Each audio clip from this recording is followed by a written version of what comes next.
اللہ سبحانہ وتعالی بندے کی دعا ہر وقت قبول کرتا ہے، لیکن اگر کوئی تکلیف یا بیماری ہو یا جادو کی شکایت ہو تو اس کے لیے باقاعدہ طریقے پر بیٹھ کر اپنے رب کو پکارنا،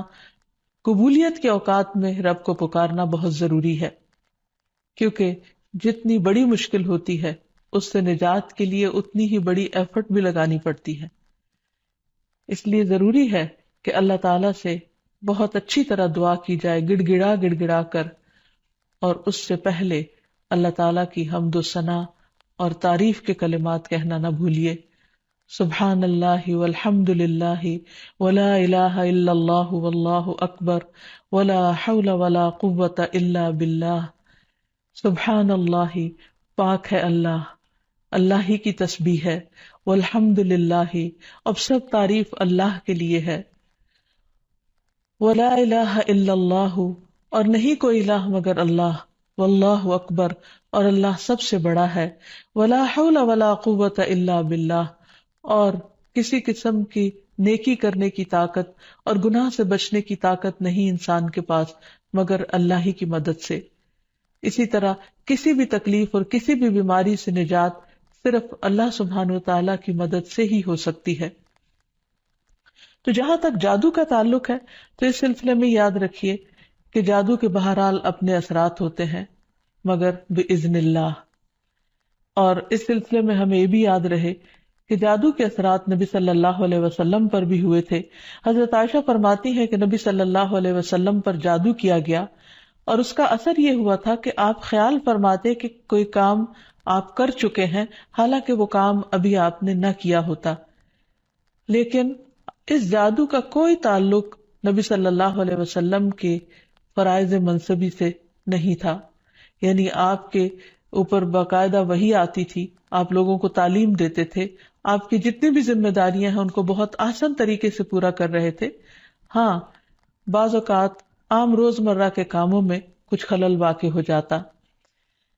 اسی طرح حضرت عائشہ رضی اللہ تعالی عنہا پر بھی جادو کیا گیا۔ اس سلسلے میں عمرہ جو ان کی شاگرد ہیں وہ کہتی ہیں کہ ایک مرتبہ حضرت عائشہ بیمار ہو گئی اور ان کی بیماری کا دورانیہ بہت لمبا ہو گیا، یعنی وہ ٹھیک نہیں ہو رہی تھی۔ اسی دوران مدینہ منورہ میں ایک طبیب آیا، یعنی علاج معالجہ کرنے والا، تو حضرت عائشہ کے بھتیجے ان کے پاس گئے اور انہوں نے حضرت عائشہ کا نام لیے بغیر ان کی ساری علامات بتائیں کہ وہ کس قسم کی تکلیف میں مبتلا ہیں، اور ان سے پوچھا کہ یہ کس قسم کی بیماری ہے۔ تو اس طبیب نے کہا کہ جس عورت کے بارے میں یہ علامات بتائی جا رہی ہیں ان پر کسی نے جادو کیا ہے۔ بہرحال تحقیق کرنے پر پتہ چلا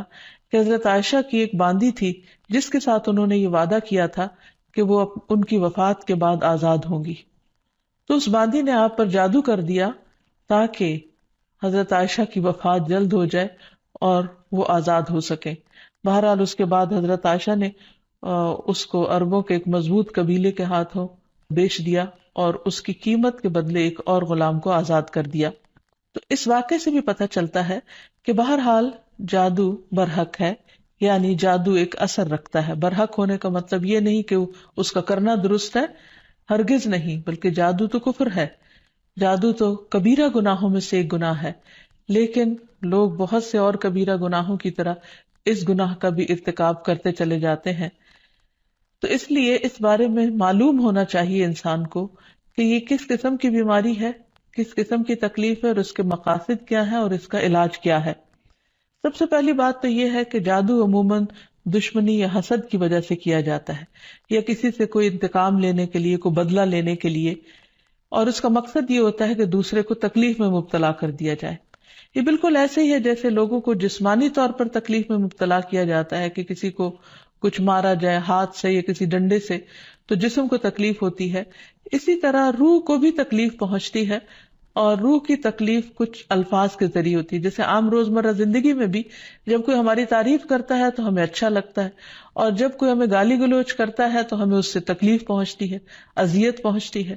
چونکہ روح اور جسم آپس میں گندے ہوئے ہیں۔ اس لیے اگر جسم کو کوئی تکلیف پہنچتی ہے تو وہ اس کا اثر روح تک جاتا ہے۔ اسی طرح اگر روح پر کوئی چیز اثر انداز ہوتی ہے، کوئی کلام یا کچھ ایسے عملیات، تو اس کا اثر جسم تک بھی جاتا ہے، اور اس طرح انسان جادو کے اثر سے نہ صرف یہ کہ روحانی طور پر بلکہ بعض اوقات جسمانی طور پر بھی بیمار ہو سکتا ہے، اور اس میں بہت سے مذموم مقاصد ہوتے ہیں. بعض اوقات والدین اور اولاد میں یا شوہر بیوی میں یا دوستوں میں لڑائی جھگڑا اور ناچاکی پیدا کی جاتی ہے، اور باہم پیار محبت کے رشتوں کے اندر نفرت کے بیج بوئے جاتے ہیں. پھر یہ کہ جادو کی علامات کیا ہیں، کس کو کیسے پتا چلے کہ جادو ہوا ہے یا نہیں. تو اس میں یہ ہے کہ انسان کی ان یوزول سی کنڈیشن ہو جاتی ہے، یعنی انسان اسی روٹین میں زندگی بسر کر رہا ہے، وہی صبح اٹھنا، کھانا پینا، روزمرہ کے معمولات، لیکن کسی چیز میں دل نہیں لگتا، طبیعت بیزار ہونے لگتی ہے. اور یہ نہیں کہ یہ ایک دن کے لیے 2 دن کے لیے، کیونکہ ایسا تو ہر ایک کے ساتھ ہو ہی جاتا ہے.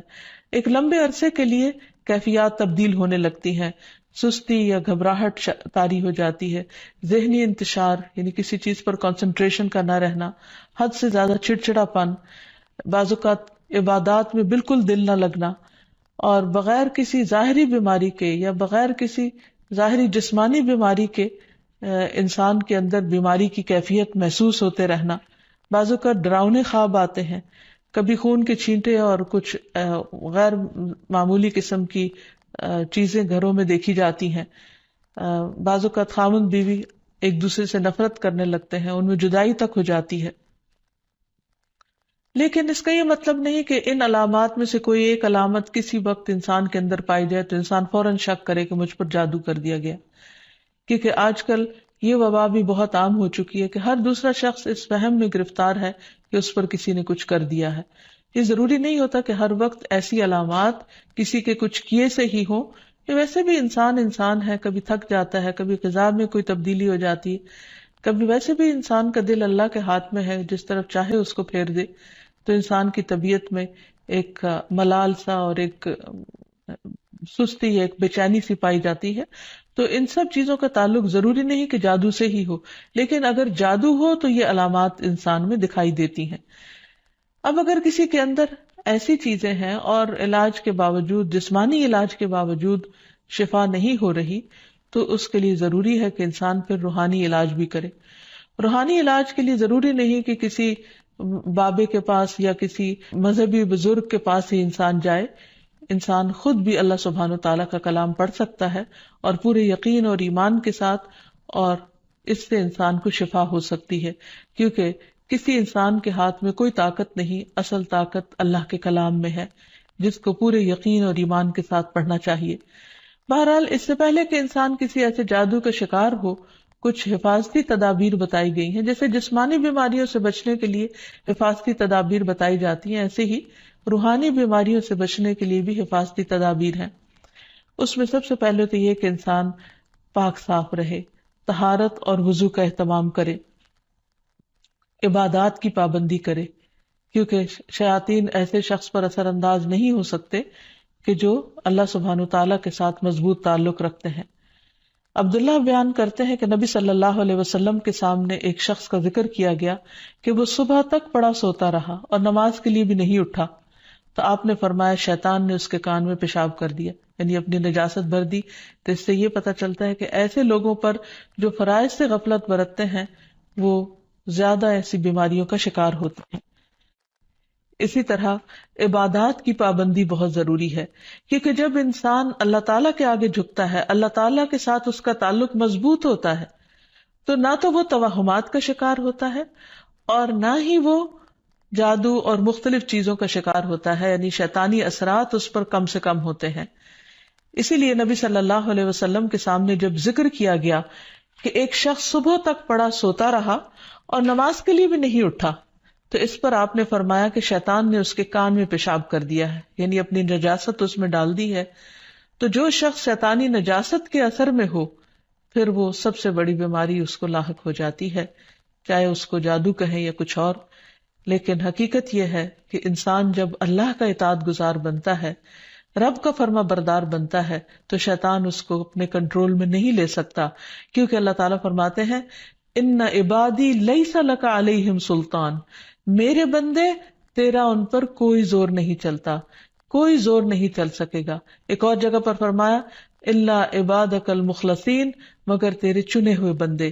تو ہمیں ایسے بندوں میں شامل ہو جانا چاہیے جو اللہ کے محبوب ہیں، اللہ کے چنے ہوئے ہیں، اور اس کے لیے اللہ تعالیٰ نے جو ہمیں احکامات دیے ہیں، جو طریقے سکھائے ہیں، ان کے مطابق زندگی بسر کی جائے۔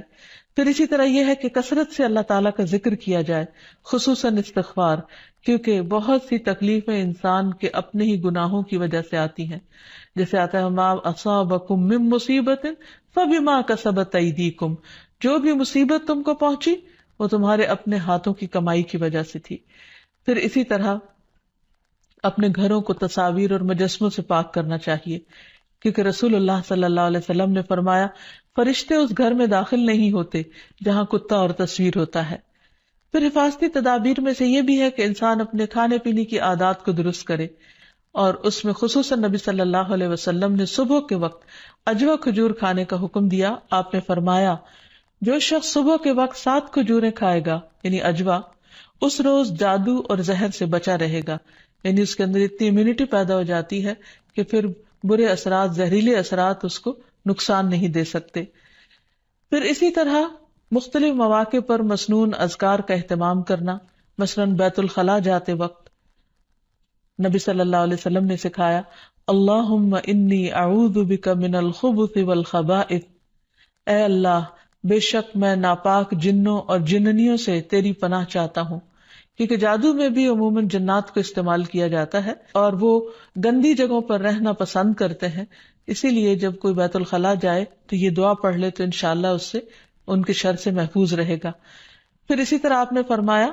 جنوں کی آنکھوں اور بنی آدم کی شرم گاہوں کا پردہ یہ ہے کہ جب کوئی بیت الخلاء جائے تو بسم اللہ پڑھ لے تو کوئی بھی اس کو پھر دیکھ نہیں سکتا۔ پھر اسی طرح شوہر بیوی کے خاص تعلق میں بھی دعا سکھائی گئی، بسم اللہ اللہم جنبنا الشیطان وجنب الشیطان ما رزقتنا، اللہ کے نام کے ساتھ میں شروع کرتا ہوں، اے اللہ ہمیں شیطان سے بچا اور شیطان کو اس چیز سے دور رکھ جو اس کے نتیجے میں تو ہمیں عطا فرمائے۔ تو آپ نے فرمایا کہ اگر اس کے بعد میاں بیوی کو کوئی اولاد ملے گی تو شیطان اسے نقصان نہیں پہنچا سکتا۔ اسی طرح تحلیل پڑھنا، لا الہ الا اللہ وحدہ لا شریک لہ لہ الملک ولہ الحمد وہو علی کل شیء قدیر، کہ اللہ کے سوا کوئی معبود نہیں، تنہا ہے، اس کا کوئی شریک نہیں،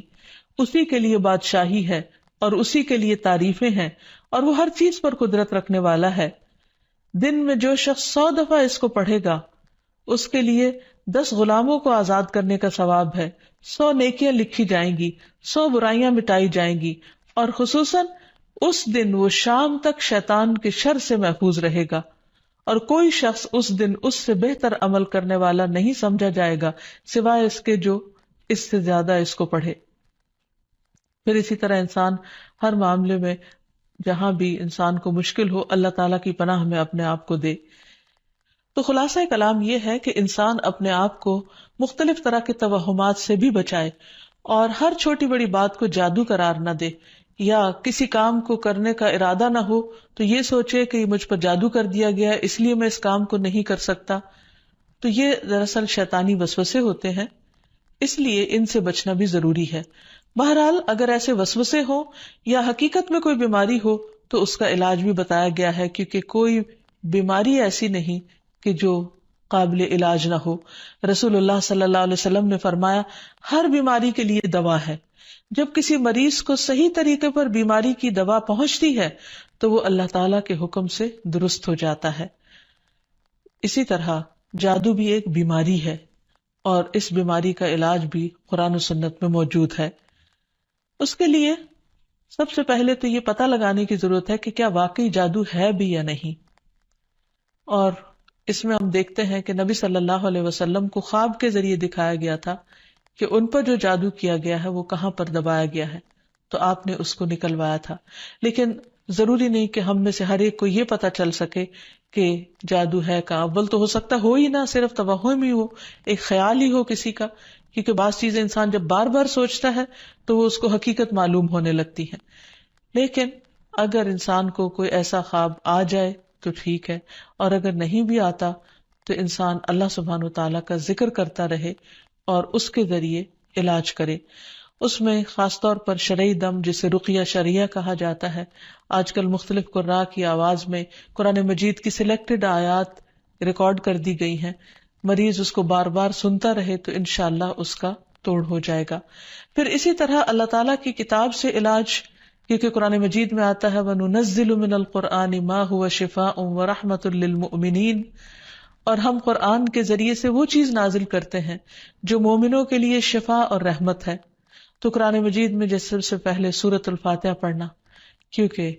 اس کے اندر اللہ تعالیٰ سے مدد مانگی جاتی ہے، ایاک نعبد و ایاک نستعین، صرف تیری ہم عبادت کرتے ہیں اور صرف تجھی سے ہم مدد چاہتے ہیں کہ یا اللہ تو ہماری اس بیماری اور تکلیف کو دور فرما دے۔ پھر اسی طرح آیت الکرسی، کیونکہ جب انسان آیت الکرسی پڑھتا ہے تو اللہ سبحانہ وتعالیٰ کی طرف سے اس کے لیے ایک خاص محافظ مقرر کر دیا جاتا ہے، اور اگر رات کو انسان پڑھ کر سوتا ہے تو صبح تک وہ فرشتہ انسان کی حفاظت کرتا ہے۔ پھر اسی طرح سورۃ البقرہ کا پڑھنا، رسول اللہ صلی اللہ علیہ وسلم نے فرمایا سورۃ البقرہ پڑھا کرو، کیونکہ اس کا پڑھنا باعث برکت ہے، اسے چھوڑنا باعث حسرت ہے، اور اس کے پڑھنے والے پر جادوگر قدرت نہیں پا سکتے۔ یعنی جو شخص قرآن پڑھتا ہے، خصوصاً سورۃ البقرہ پڑھتا رہتا ہے، تو کسی کا جادو اس شخص پر اثر نہیں کرتا۔ پھر اسی طرح معوذات پڑھنا، رسول اللہ صلی اللہ علیہ وسلم نے فرمایا صبح اور شام 3 بار معوذات کہہ لو تو یہ تمہاری ہر چیز سے کفایت کریں گی، یعنی سورۃ الاخلاص، قل اعوذ برب الفلق اور قل اعوذ برب الناس۔ اس کے علاوہ بھی مریض قرآن مجید کی تلاوت کثرت کے ساتھ کرتا رہے، اور پھر اگر ہو سکے تو بیری کے پتوں کو پانی میں ملا کر اس پانی سے غسل کر لے، اس کو بھی ایک مؤثر علاج کے طور پر بتایا گیا ہے۔ لیکن اس کے ساتھ ساتھ انسان غیر شرعی طریقوں سے مکمل طور پر پرہیز کرے، کیونکہ اس سے انسان کے ایمان اور عقیدے میں خلل واقع ہو جاتا ہے۔ رسول اللہ صلی اللہ علیہ وسلم نے فرمایا جس نے حرام چیز کے ساتھ علاج کیا اللہ تعالیٰ اس کے لیے اس میں شفا نہیں بنائے گا، یعنی اس کو پھر فائدہ نہیں ہوگا۔ پھر اسی طرح جادو کا علاج جادو سے نہیں کرنا چاہیے، یعنی اگر انسان کو کبھی ایسا وہم ہو تو جادوگروں کے پاس نہ جائے یا ایسے طریقے اختیار نہ کرے کہ جس سے جو ہمارے دین میں نہیں یا ہماری شریعت کے خلاف جاتے ہیں۔ رسول اللہ صلی اللہ علیہ وسلم نے فرمایا جو جادو کرے یا جادو کروائے یا جو کسی کاہن کے پاس آئے اور اس کی بات کی تصدیق کرے تو اس نے اس چیز کا انکار کیا جو محمد صلی اللہ علیہ وسلم پر نازل ہوئی۔ اسی لیے غیر شرعی جھاڑ پھونک سے مکمل اجتناب کرنا چاہیے۔ نبی صلی اللہ علیہ وسلم سے نشرہ کے بارے میں دریافت کیا گیا تو آپ نے فرمایا یہ شیطانی عمل ہے۔ اور نشرہ کیا ہوتا ہے؟ جن یا جادو اتارنے کے لیے شرکیہ یا جاہلانہ منتر پڑھنا اور یا پڑھوانا۔ تو ایسے الفاظ جس کا بعض اوقات معنی معلوم نہیں ہوتا اور یہ بھی نہیں پتا ہوتا کہ اللہ تعالیٰ کو پکارا جا رہا ہے یا کسی جن یا کسی اور شیطان کو پکارا جا رہا ہے اور اس سے مدد لی جا رہی ہے، تو اس لیے کسی بھی ایسے کلام کو پڑھنا یا کسی سے پڑھوانا درست نہیں۔ پھر اسی طرح کاہنوں اور نجومیوں کے پاس جانے سے منع کیا گیا۔ نبی صلی اللہ علیہ وسلم نے فرمایا جس نے کسی نجومی کے پاس جا کر اس سے کسی چیز کے بارے میں سوال کیا تو اس کی 40 رات کی نمازیں قبول نہیں ہوگی، یعنی اس نے اپنے دین کی بربادی کر لی۔ تو اس لیے کسی کے پاس جانے کی بجائے خود انسان زیادہ سے زیادہ قرآن مجید پڑھے، اور اگر وہ پڑھا ہوا نہیں تو آج ہر طرف بہت سی کیسٹس اور سی ڈیز اور ایسی چیزیں ملتی ہیں کہ جس سے انسان قرآن مجید کی تلاوت مسلسل سن سکتا ہے۔ ہو سکے تو مکمل قرآن مجید ایک ہفتے میں سن کر اپنے بیماری کا علاج کیا جائے۔ پھر اسی طرح یہ ہے کہ باقی دعائیں بھی جو جادو کے توڑ کی بتائی گئی ہیں ان کو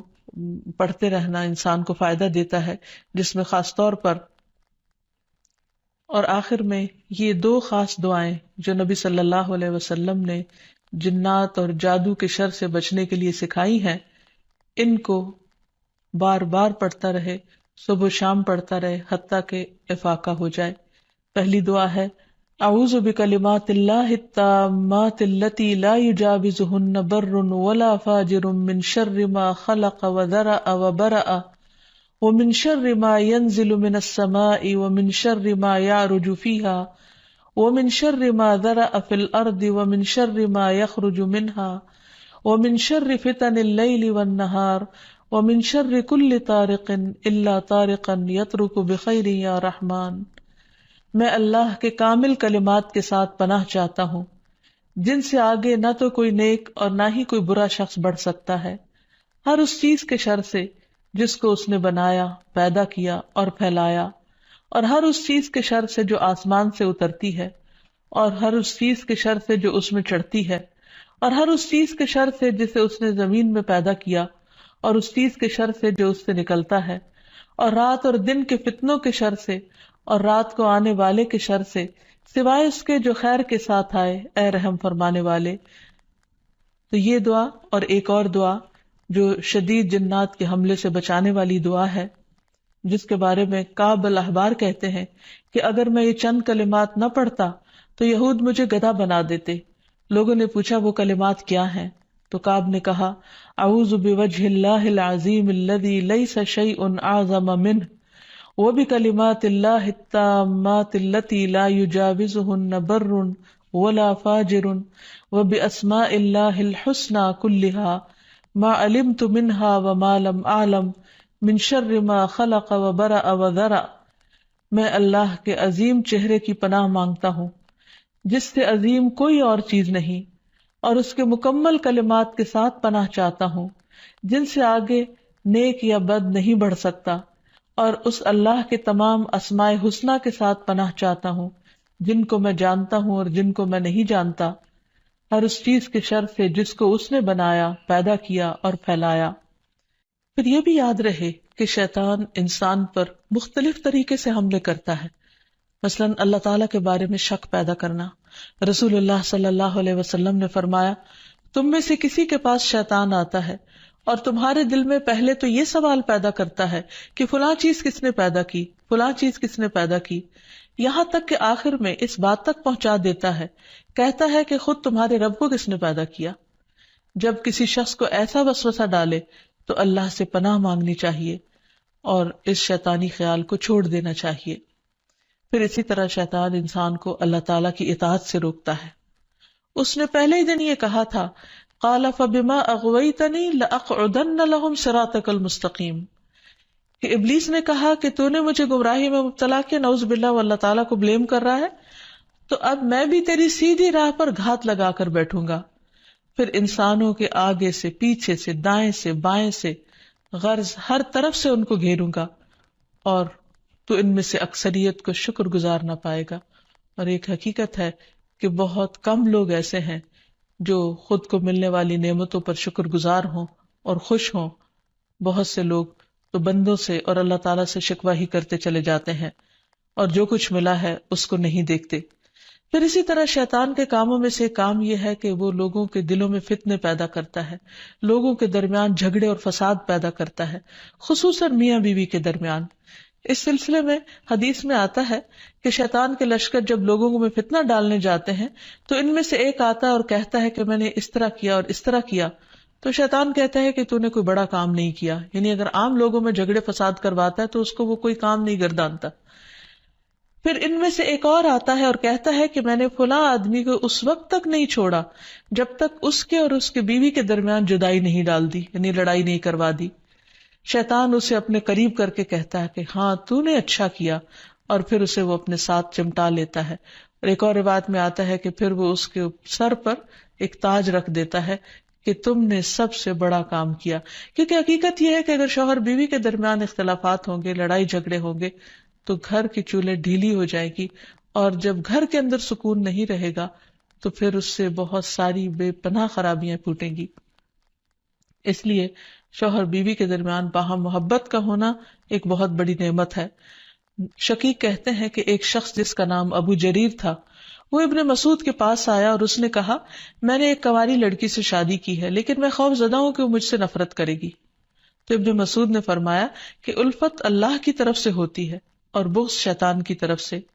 شیطان چاہتا ہے کہ تمہارے لیے اس چیز کو ناپسندیدہ کر کے دکھائے جو اللہ نے تمہارے لیے حلال کی، تاکہ انسان پھر حرام کی طرف مائل ہو۔ اسی طرح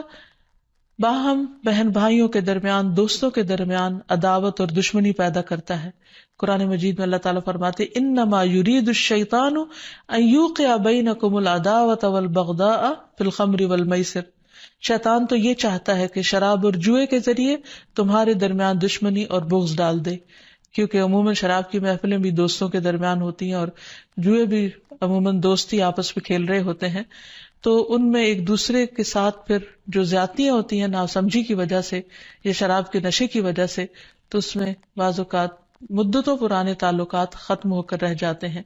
تو یہ بھی شیطانی وار ہوتے ہیں. پھر شیطان کا ایک بہت بڑا ہتھیار جو ہر ایک پر چل جاتا ہے وہ ہے غصہ کرنا، کیونکہ غصہ شیطان کی طرف سے ہوتا ہے اور وہ انسانوں کو جلد مشتعل کروا دیتا ہے. پھر اسی طرح اللہ کا ذکر بھلوا دینا. قرآن مجید میں آتا ہے استحوذ علیہم الشیطان فانساہم ذکر اللہ اولئک حزب الشیطان الا ان حزب الشیطان هم الخاسرون. شیطان ان پر غالب آ گیا سو اس نے انہیں اللہ کی یاد بھلا دی، یہ لوگ شیطان کا گروہ ہیں، سن لو یقیناً شیطان کا گروہ ہی وہ لوگ ہیں جو خسارہ اٹھانے والے ہیں. پھر اسی طرح شیطان کا ایک بہت بڑا وار نماز میں وسوسے ڈالنا ہے. اکثر لوگ نماز کے اندر بھول جاتے ہیں اور نماز کے وسوسوں کی شکایت کرتے ہیں اور نماز میں خشوع و خضوع کو سب سے مشکل کام گردانتے. حقیقت یہ ہے کہ نماز میں خشوع و خضوع اور کنسنٹریشن انسان کو جنت الفردوس کا مستحق بناتا ہے، لیکن جب انسان کی نماز خشوع و خضوع سے خالی ہوتی ہے، یعنی اس میں کنسنٹریشن نہیں ہوتی، تو انسان کو یوں محسوس ہوتا ہے جیسے اس نے نماز پڑھی ہی نہ ہو. اور جب سب سے پہلا فریضہ ہی انسان کا ڈھیلا پڑ جاتا ہے یا صحیح طور پر ادا نہیں ہوتا، تو ایسی صورت میں انسان کے دل میں کبھی بھی پھر اطمینان اور سکون نہیں آتا. تو بہرحال رسول اللہ صلی اللہ علیہ وسلم نے فرمایا کہ جب نماز کے لیے اذان دی جاتی ہے تو شیطان ہوا خارج کرتا ہے اور بڑی تیزی کے ساتھ پیٹ موڑ کر بھاگتا ہے تاکہ اذان کی آواز نہ سن سکے، اور جب اذان ختم ہو جاتی ہے تو پھر واپس آ جاتا ہے. لیکن جو ہی تکبیر شروع ہوتی ہے پھر پیٹ موڑ کر بھاگ جاتا ہے. جب تکبیر بھی ختم ہو جاتی ہے تو شیطان دوبارہ آ جاتا ہے اور نمازی کے دل میں وسوسے ڈالتا ہے اور کہتا ہے فلاں بات یاد کرو، فلاں بات یاد کرو. ان باتوں کی شیطان یاد دہانی کراتا ہے جن کا اسے کبھی خیال نہ گزرا تھا. اس طرح انسان کو محو کرتا ہے ان خیالات میں، یہاں تک کہ انسان کو یہ بھی یاد نہیں رہتا کہ اس نے کتنی رکعتیں پڑھی تھی، یعنی اس کو رکعتوں کی تعداد تک بھول جاتی ہے. پھر نماز کے اندر ادھر ادھر اس کو بھٹکاتا رہتا ہے اور کبھی اس کی نگاہ ادھر ادھر اٹھ جاتی ہے، ذرا سے شور پر انسان کی توجہ نماز سے ہٹ جاتی ہے، اور بعض اوقات انسان پوری کی پوری نماز پڑھ جاتا ہے لیکن اس میں اللہ کی یاد نام کی کوئی چیز نہیں ہوتی، کیونکہ اللہ کی یاد سب سے پہلے انسان کے دل میں ہوتی، اور اگر دل میں ہی اللہ کی یاد نہیں تو زبان سے محض پڑھا ہوا یاد نہیں کہلا سکتا. پھر اسی طرح شیطان انسان سے برائی اور بے حیائی کے کام کرواتا ہے. قرآن مجید میں اللہ تعالیٰ فرماتے ہیں کہ انما یأمرکم بالسوء والفحشاء وان تقولوا علی اللہ ما لا تعلمون، کہ وہ تمہارا کھلا دشمن ہے، وہ تمہیں برائی اور بے حیائی کا حکم دے گا، نیز اس بات کا کہ تم اللہ کے ذمے ایسی باتیں لگا دو جن کا تمہیں خود علم نہیں، یعنی ایسی باتیں اللہ تعالیٰ کے بارے میں کہو جو لا علمی پر مبنی ہو. بہت سے لوگ اللہ کے بارے میں یا اللہ تعالیٰ کے احکامات کے بارے میں جھگڑتے ہیں بغیر یہ جانے کہ اللہ تعالیٰ نے کسی بات کا حکم کیوں دیا ہے. پھر اسی طرح شیطان کا ایک حربہ ہے انسان کا لباس اتروانا، کیونکہ جنت کا لباس اتروایا تھا آدم اور حوا سے شیطان نے ان کو بہکا کر، اور دنیا میں بھی وہ یہی چاہتا ہے کہ انسان بے حیائی اور فحاشی کی طرف مائل ہو. پھر اسی طرح انسان کے برے اعمال کو شیطان مزین کرتا ہے. جب انسان کو غلط کام کرتا ہے اور اس پر اس کو شرمندگی نہیں ہوتی، اس پر اس کو کوئی ریگریٹس نہیں ہوتے، تو یہ دراصل شیطان کا حربہ ہوتا ہے جو اس پر چل چکا ہوتا ہے. پھر اسی طرح انسان کو اذیت بھی پہنچاتا ہے، جیسے ایوب علیہ السلام کو جو بیماری تھی اس میں وہ کہتے ہیں کہ وَاذْكُرْ عَبْدَنَا أَيُّوبَ إِذْ نَادَى رَبَّهُ أَنِّي مَسَّنِيَ الشَّيْطَانُ بِنُصْبٍ وَعَذَابٍ، اور ہمارے بندے ایوب کا ذکر کیجئے جب انہوں نے اپنے پروردگار کو پکارا کہ شیطان نے مجھے سخت تکلیف اور عذاب میں ڈال دیا ہے. یعنی انسان جب بیمار ہوتا ہے تو اس وقت خصوصاً اس کو مایوس کرتا ہے، اللہ کی رحمت سے مایوس کرتا ہے، اور بعض اوقات اس کے دل میں ایسی باتیں ڈالتا ہے کہ جسمانی بیماری سے زیادہ انسان روحانی تکلیف میں مبتلا ہو جاتا ہے. اسی طرح بعض جسمانی بیماریاں بھی شیطان کی وجہ سے ہوتی ہیں. آپ صلی اللہ علیہ وسلم نے فرمایا طاعون تمہارے دشمن جنوں کی طرف سے ایک چوکا ہے اور وہ تمہارے لیے شہادت ہے، یعنی وہ آتا شیطان کی طرف سے ہے لیکن تمہارے حق میں فائدہ مند ہو جاتا ہے. اور شیطان کی یہ دشمنی انسان کے ساتھ، انسان کی پیدائش کے ساتھ ہی شروع ہو جاتی ہے. جیسا کہ ہم دیکھتے ہیں کہ نبی صلی اللہ علیہ وسلم نے فرمایا کہ جب بنی آدم پیدا ہوتا ہے تو پیدائش کے وقت شیطان اسے چھوتا ہے اور بچہ شیطان کے چھونے سے زور سے چیختا ہے، سوائے مریم اور ان کے بیٹے عیسیٰ علیہ السلام کے۔ اس کی وجہ مریم علیہ السلام کی والدہ کی دعا ہے کہ انی اعیذھا بک وذریتھا من الشیطان الرجیم، کہ میں اسے اور اس کی اولاد کو شیطان رجیم سے تیری پناہ میں دیتی ہوں۔ اور پھر شیطان تو اپنے کام کرتا ہے، لیکن انسان کو اس کے حملوں سے بچنے کی تدابیر اختیار کرنی چاہیے، جو قرآن و سنت میں ہمیں بہت اچھی طرح بتا دی گئی ہیں۔ سب سے پہلی بات تو یہ ہے کہ اللہ سبحانہ و تعالیٰ پر بھرپور ایمان اور توکل ہونا چاہیے،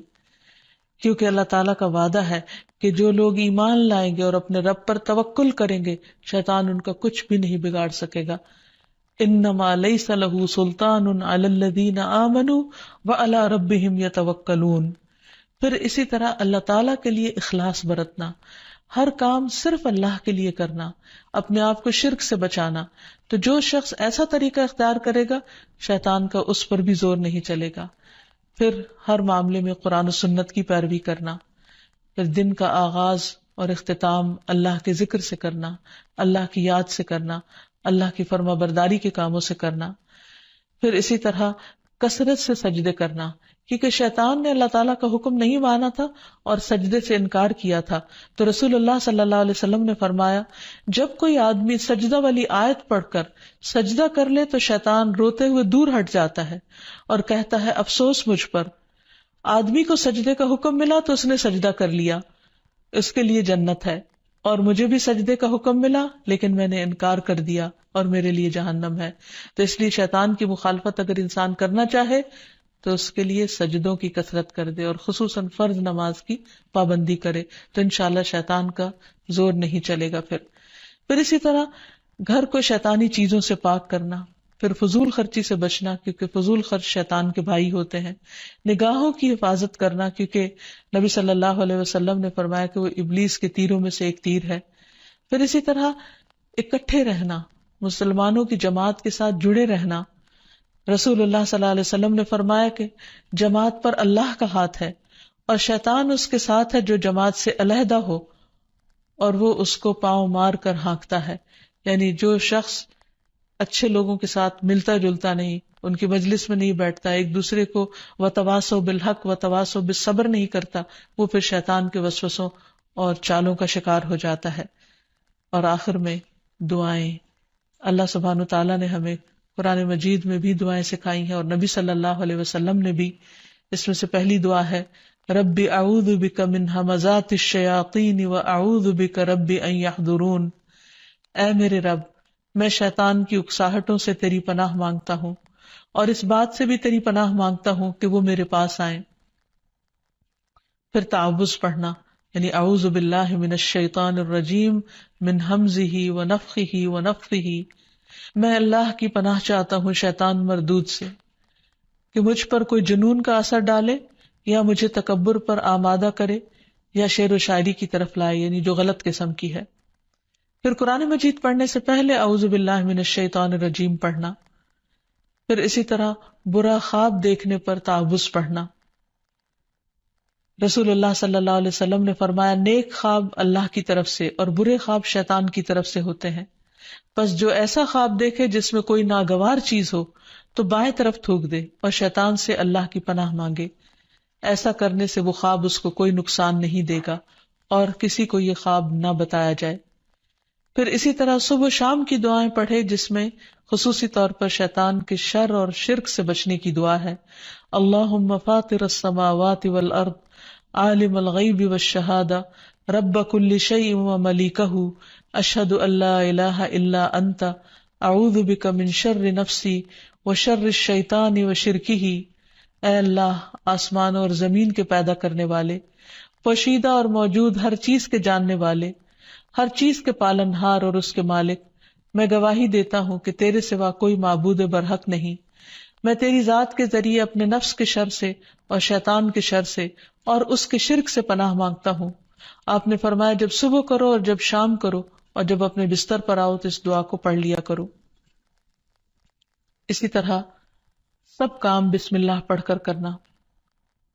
کیونکہ انسان جب بسم اللہ پڑھتا ہے تو اللہ کا نام لیتے ہی شیطان دور بھاگ جاتا ہے. مثلاً گھر سے نکلتے وقت بسم اللہ توکلت علی اللہ، سواری پر بیٹھتے ہوئے بسم اللہ پڑھنا. پھر اسی طرح آیت الکرسی پڑھنے سے شیطان سے حفاظت رہتی ہے. پھر صبح و شام کے اذکار میں لا الہ الا اللہ وحدہ لا شریک لہ لہ الملک و لہ الحمد وہو علی کل شیء قدیر. یہ 100 بار پڑھنا، اگر 100 بار نہیں تو کم از کم 10 بار انسان ضرور پڑھ لے. پھر اسی طرح لا الہ الا اللہ وحدہ لا شریک لہ لہ الملک و لہ الحمد یحیی و یمیت وہو علی کل شیء قدیر. جو شخص مغرب کے بعد 10 بار پڑھے گا، اللہ تعالیٰ اس کی حفاظت کے لیے اسلحہ بردار فرشتے مقرر کر دیں گے جو اس کی صبح تک شیطان سے حفاظت کریں گے. تو اس لیے ہمیں بھی ان اذکار اور دعاؤں کا اہتمام کرنا چاہیے. اگر زبانی یاد نہ ہو تو دیکھ کر بھی پڑھے جا سکتے ہیں، لیکن حقیقت یہ ہے کہ اللہ کا ذکر ایک مضبوط قلعہ ہے جس میں انسان پناہ لیتا ہے ہر قسم کے شر سے بچنے کے لیے، خصوصاً شیطان کے شر سے. تو اللہ تعالی ہم سب کو اس سے محفوظ رکھے. وآخر دعوانا ان الحمد للہ رب العالمین.